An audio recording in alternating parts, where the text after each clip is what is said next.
Hey guys, today I'm going to do a nice quick update video on a lovely, if I can pick her up, a lovely boa constrictor here, Baskin.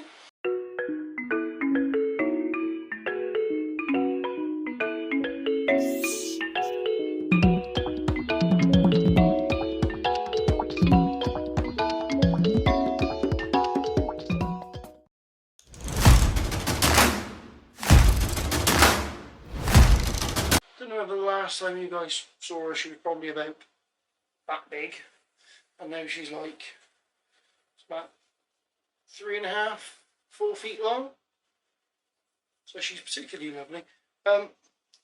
She's about 1.5 years old now. We've had her for 1.5 years. I'm not overly sure which species of boa constrictor she is. So obviously there's boa constrictor, there's boa constrictor emperada. The guy in the shop wasn't too sure. He thought she was a mix between the two. I'm sure if I took her somewhere they would tell me what sort of exactly what type of boa she is. Me myself, I'm not really that bothered which species she is, as long as she's nice and healthy. And as you can see, she's getting much better with handling now. She's much less nippy than she used to be. She hasn't tried to bite me now in a very, very, very long time. As you can see, I keep keeping my eyes down because I like to watch what she's doing when I'm handling her, just to make sure, because being bitten by her isn't that much fun, to be honest with you.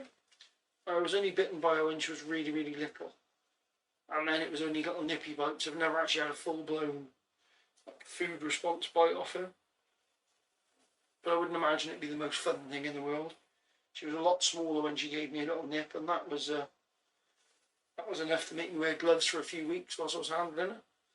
But as you can see, she's much better behaved now than she used to be. She's even starting to tolerate Leah a bit now.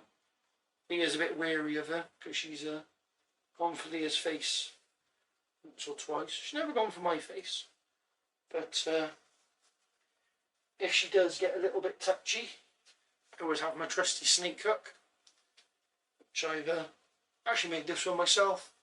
Started making my own. Obviously you can buy them, but they're so expensive. But I can make my own to whatever length handle I want, whatever size and shape hook I want. So I just make my own. It's quite handy to have a snake hook, especially for things like cuddles. When I've got him, I always tap him with the snake hook just so he knows I'm not feeding him. But as you can see, Carol's much better with handling now as well. She's a lot more sort of, I wouldn't say trusting. She's always really been trusting, but she's not as fast moving now. She's nice and slow moving now, and her tongue flicks are nice and slow. She's curious all the time. I remember there was a time when she was little, I used to have to get her out of her enclosure with a snake hook. And even then she wasn't that impressed with coming out, to be honest with you. Now, boa constrictors are lovely snakes, especially if, like us, you have quite a few different ball pythons in the rack. When one of them doesn't want their rat or their jumbo mouse, instead of it going to waste, if I've already fed the corn snakes, because obviously they don't eat rats because they're not too big for corn snakes, she'll quite happily polish it off if needs be. Obviously I try not to feed her too much in one go. I normally feed her once every other week, or I'll feed her once a week but a small meal. I'll vary the sizes of meals, but also vary what I give her. So rats, mice, she does like chicks as well, which is quite good. Anything to vary the diet, enrich her life a little bit. It's quite good. And obviously you've got to take note of a boa constrictor. It's not really the length of the snake. You've got to look at their body condition. I mean, she is all muscle. You do see sometimes, you see people with these great big massive boas.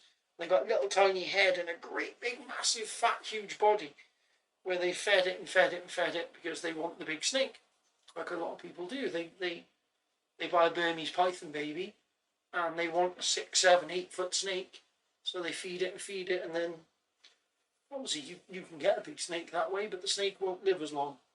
So I like to let them, you know, just grow at a nice natural rate. That way their respiratory system can keep up with the growth of their body, because you do get that a lot with, especially with baby Burmese pythons. People have them, they feed them and feed them. They can grow quicker than their respiratory system can keep up with. And then you end up with respiratory infections and stuff, which you definitely don't want. It's very difficult to have in a python species. But yeah, so Carol's a lot better now than she was. As you can see, I can now stroke her head. She even quite likes it now, to be honest. I can stroke the side of her face. Not brave enough to stroke on the end of the nose just yet. Probably, yeah, I can get away with it. But I do keep an eye on her when I'm handling her, just because I'm not as trusting with her as I am, say, something like Cuddles, because Cuddles is such a puppy. You know, he wouldn't dream of biting me. You know, pooing on me. She's done that more than once, but biting me never. You know, and he's just, I can take my eyes off him. I quite often sit on this sofa with him and just chill out and watch a telly. You know, me and him have a good little sit and watch of a film. Also, handling him, he's quite nice. But Carol likes to go outside when she's being handled. I sit in our front garden and I handle her in the sun, because even with these lights on here, she doesn't really do her justice. They have really like amazing iridescence in natural sunlight, and when I take her out there, she just glows. But when the sun's beaming down on her and it's nice and warm, she just sits there, curls up on my arm, enjoys the sun as much as me, and just sits there, lets me handle her, and we normally sit there for about an hour, just let her run through my hands and just chill out with each other and enjoy each other's company. Does freak a few of the neighbours out though. I do think she will get up there though. I think she's going to probably be like a maybe 8 or a 9 foot snake when she's fully grown, which would be quite nice. Like I say, I like to handle her outside because it gets her used to sort of different smells and different sensations and stuff. Because one day me and Leah are hoping to do sort of reptile shows and reptile encounters for schools and, you know, fates and private birthday parties and stuff like that one day. Primarily because, well, I'd like to show off the snakes and reptiles to people and educate them about how brilliant they are. Because they do get a bad rap, especially snakes and big lizards and things like that. Everybody thinks, oh no, it's a big snake, it's going to try and bite me. But you're not going to try and bite me, Carol. You got quite used to me now. I love you, and you love me, and as long as I feed you, you're quite happy with that, aren't you? Yeah. She has got the most beautiful face. She really is, haven't you? So anyway, guys, that's my update on the boa constrictor, Carol Baskin.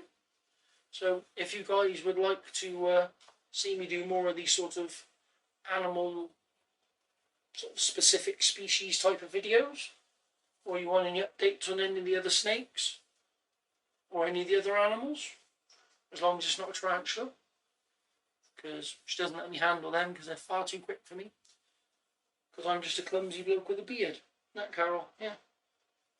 You agree with her, don't you? Clumsy bloke with a beard who thinks he's a tree. Yeah. Anyway, you're going to go say bye-bye to the people, Carol. Go say bye-bye to the people. Say bye-bye, people. Bye-bye. Bye-bye, look at your face.